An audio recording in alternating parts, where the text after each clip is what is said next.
अस्सलाम वालेकुम। एक और नई वीडियो के साथ मैं हूं सैयद नसीम अकरम और आप देख रहे हैं मेरा यूट्यूब चैनल नसीम इलेक्ट्रिक। दोस्तों, इस वीडियो में मैं आपको बताऊंगा कि होल्डिंग सर्किट के साथ ऑटो रिवर्स फारवर्ड जो सर्किट है इसको हम कैसे ऑपरेट करते हैं। इस सर्किट पे ये मेरी चौथी वीडियो है।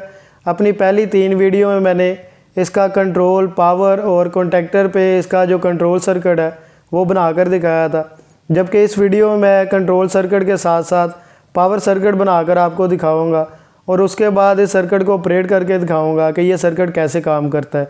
अगर कहीं भी वीडियो हेल्पफुल लगे तो वीडियो को लाइक करके चैनल को सब्सक्राइब कर दीजिएगा ताकि इसी तरह की इन्फॉर्मेटिव वीडियो जो है आप तक पहुंचती रहे। तो दोस्तों, होल्डिंग सर्किट के साथ जो ऑटो रिवर्स फॉरवर्ड सर्किट है ये कैसे काम करेगा, इसका मैंने पावर सर्किट जो है वो ऑलरेडी बना लिया है। एक दफ़ा ये जो सर्किट है आपको मैं ड्राइंग के मुताबिक जो है वो ट्रेस करवा देता हूँ कि ये सर्किट जो है बिल्कुल ड्राइंग के मुताबिक है, और उसके बाद मैं सप्लाई लगा के आपको ये कॉन्टैक्टर जो है ऑपरेट करके दिखाऊंगा ऑटो रिवर्स फॉरवर्ड वाले। और ये जो होल्डिंग सर्किट का जो कॉन्टैक्टर है, जो होल्डिंग सर्किट का कॉन्टैक्टर है यहाँ पे मैंने लगा दी है एक जो एलईडी लाइट है ये, और जो ऑटो रिवर्स फॉरवर्ड वाला सर्किट है यहाँ पे मैंने एक एलईडी बल्ब जो है ये लगा दी है। तो सर्किट के मुताबिक जैसे सप्लाई के वाला जो कॉन्टैक्टर है यहाँ पे है, उसी तरह रेड, येलो और ब्लू यहाँ पे हमने दोनों कॉन्टैक्टर पे लगा दी है जो रिवर्स फारवर्ड वाले कॉन्टैक्टर है यहाँ पे। इसके बाद जो पहला कॉन्टैक्टर है यानी कि फारवर्ड वाला, इसका जो पहला पॉइंट है इसको हमने लगा दिया है ये वाला जो रेड आप देख रहे हैं। तीसरा कॉन्टैक्टर यानी कि रिवर्स वाला, उसके जो तीसरे पॉइंट के साथ दरमियान वाला जो पॉइंट है जो फारवर्ड वाला कॉन्टैक्टर है उसका रिवर्स वाला जो पॉइंट है यहाँ पे लगा दिया है, जबकि फारवर्ड वाले का तीसरा जो पॉइंट है उसको निकाल के जो रिवर्स वाला पहला पॉइंट है कॉन्टैक्टर का वहाँ पे लगा दिया है। तो और यहाँ पे मैंने बल्ब के जो है कनेक्शन कर दिए हैं। एक मैंने लगा दी है वायर जो कॉन्टैक्टर का पहला पॉइंट है और दूसरी वायर जो है वो तीसरे पे लगा दी है। और इसी तरह मैंने क्या किया है कि यहाँ पे मैंने एलईडी ये जो लाइट है ये लगा दी है ओवरलोड का जो पहला पॉइंट है और तीसरा पॉइंट। ये सर्किट मैंने पहली वीडियो में भी बताया था कि मैं घर पे बना रहा हूँ, तो इसके लिए मैं लीड का इस्तेमाल करूँगा। तो उसके लिए जो पॉइंट है वो मैं इसी तरह इस्तेमाल करूँगा। आप जो है रेड, येलो, ब्लू यहाँ पे तीनों फेज़ लगा सकते हैं जो कि ब्रेकर से आएंगे। तो यहाँ पे मैं ये फेज़ लगा देता हूँ और साथ में न्यूट्रल लगा दूँगा।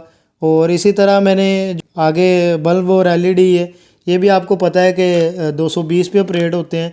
तो इसी तरह जहाँ से इनको एक फेज़ जो है यहाँ से फेज़ जाएगा, तो दूसरा पॉइंट जहाँ पे मैंने न्यूट्रल वायर लगाई है यहाँ से न्यूट्रल वायर निकलेगी और एक एक पॉइंट पे जो है वो न्यूट्रल वायर मिल जाएगी।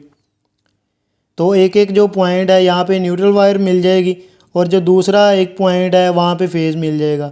तो अब मैं सप्लाई को ऑन करके आपको ये जो सर्किट है ऑपरेट करवा के चेक करवाता हूँ। तो आप देख सकते हैं कि जैसे ही मैंने ऑन वाला बटन दबाया तो ये एलईडी जो है ये भी ऑन हो गई है और एलईडी बल्ब ये जो नीचे पड़ा हुआ है ये भी ऑन हो गया। तो जैसे ही मैं ये वाला लिमिट स्विच है इसको प्रेस करता हूँ तो आप देखेंगे कि ये वाला जो कॉन्टैक्टर है ये ऑपरेट हो गया।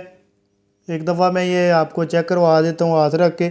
आप देख सकते हैं कि ये वाला लिमिट स्विच जो है ऑपरेट हो गया, जबकि बल्ब जो है फिर भी ऑपरेट है।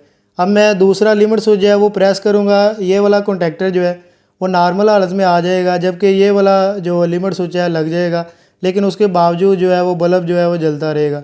तो ये वाला लिमिट स्विच है इसको मैं प्रेस करता हूँ तो आप देख सकते हैं कि ये वाला कॉन्टैक्टर जो है वो नॉर्मल हालत में आ चुका है, जबकि ये वाला कॉन्टैक्टर जो है वो ऑपरेट हो चुका है। तो जैसे ही होल्डिंग सर्किट ऑपरेट करेंगे हम तो ऑटो रिवर्स फॉरवर्ड जो सर्किट है ये ख़ुद ही ऑपरेट जो है वो ऑटोमेटिकली होता रहेगा। जैसे ही जो राड है वो एक लिमिट स्विच के साथ टकराएगा तो एक लिमिट स्विच जो है वो ऑपरेट होने की वजह से एक कॉन्टैक्टर लगेगा और मोटर जो है वो फारवर्ड चलना शुरू हो जाएगी। जबकि जैसे ही जो राड है दूसरे लिमिट स्विच के साथ टकराएगा तो हमारी मोटर जो है वो रिवर्स जो है अगर चलती होगी तो फारवर्ड चलना शुरू हो जाएगी, और अगर फारवर्ड चल रही है तो रिवर्स होना शुरू हो जाएगी।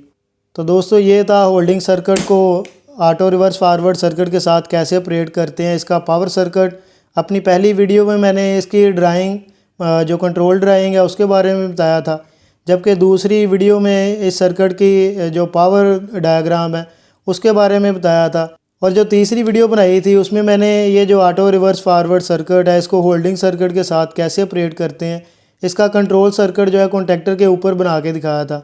और ये वाली मेरी चौथी वीडियो है जिसमें मैंने कंट्रोल सर्किट के साथ पावर सर्किट बना के दिखाया और दूसरा मैंने ऑपरेट करके दिखाया है ऑटो रिवर्स फॉरवर्ड जो सर्किट है वो कैसे काम करेगा। उम्मीद है कि आपको आज की ये जो वीडियो है वो पसंद आई होगी।